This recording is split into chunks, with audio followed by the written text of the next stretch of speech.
Intended audience. Various parts of the Bible are addressed to various persons. While the Bible as a whole is of benefit to all of us as a whole, it is not all addressed primarily to a universal audience. The Law of Moses was addressed to Old Testament Jews.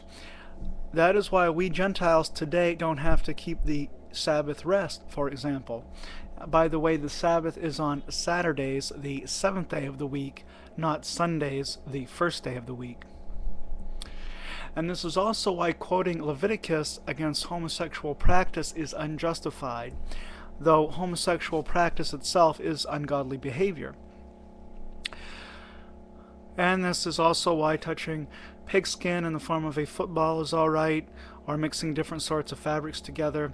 None of this was addressed to Gentiles under the New Covenant, the Covenant of Christ, the New Testament. The Law of Moses, including the Ten Commandments, was addressed primarily to Jews under the Old Covenant or the Old Testament. Then we come to the New Testament.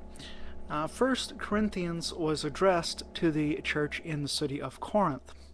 It was not addressed primarily to anybody else.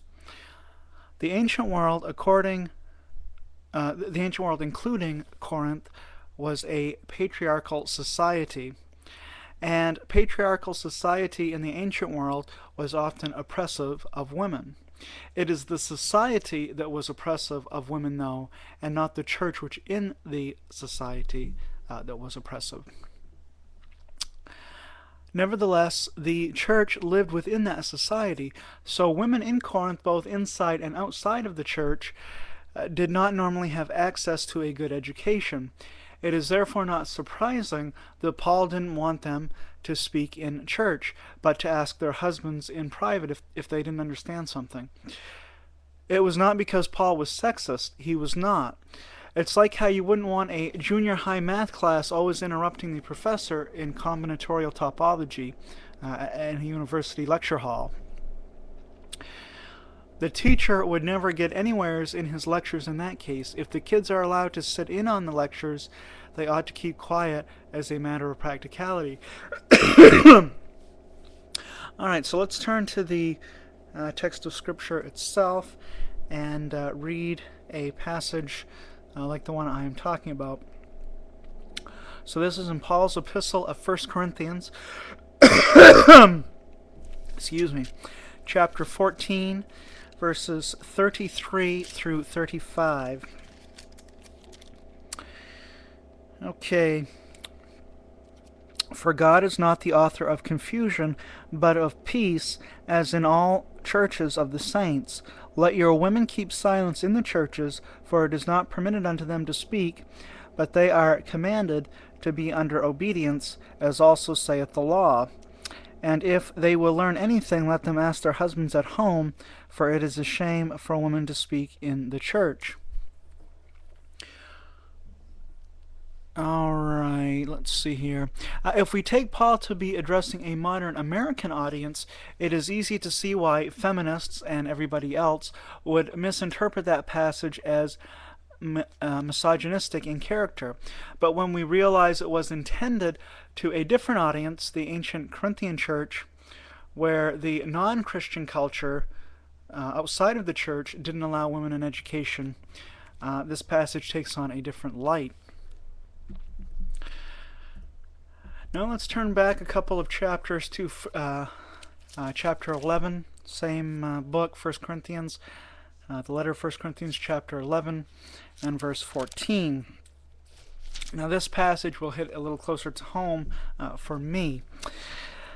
It says, let's see, verse 14, Doth not even nature itself teach you that if a man have long hair, it is a shame unto him? Doth not even nature itself teach you that it is a shame for a man to have long hair? Well, I have long hair, obviously. Am I being unbiblical because I do have long hair? I don't think so. Why? Because of context. The context of the Bible as a whole does not seem to make it very clear that God is terribly concerned about men having long hair. That doesn't seem to be even considered by the Bible outside of this single verse. Moreover, Jesus himself has long hair as he is traditionally portrayed. And Samson, together with his fellow Nazarites, were expected to have long hair. That's the Nazarite vow, that they won't shave or cut their hair.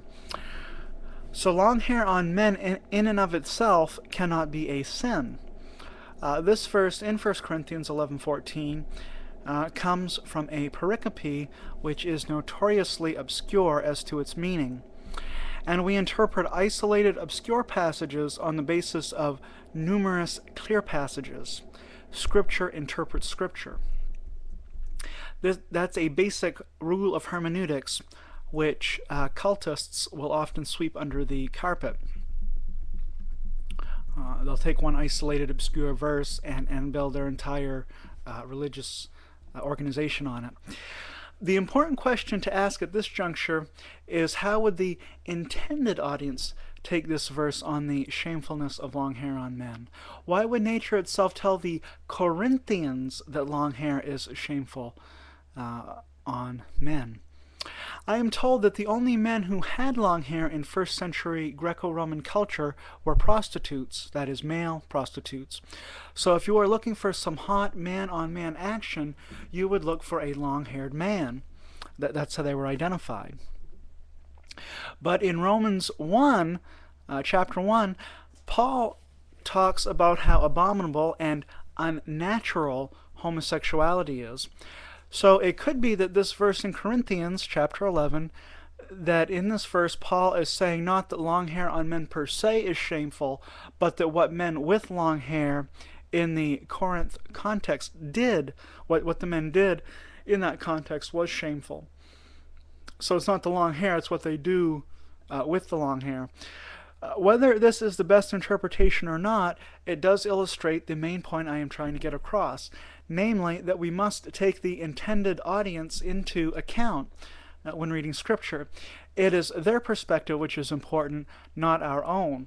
How would the intended audience understand a statement is a vital hermeneutical question. We do not ask this question when we come to the text of the Bible only at our own peril. So that's just a couple of brief examples, both from the New Testament, both from 1 Corinthians. Many more could be given, but enough has been said on this point to give you the flavor of the hermeneutical importance of the point of view of the intended audience. So we'll look at literal interpretation next. What is literal interpretation? And we will, after that, conclude the series. Shalom. Thank you.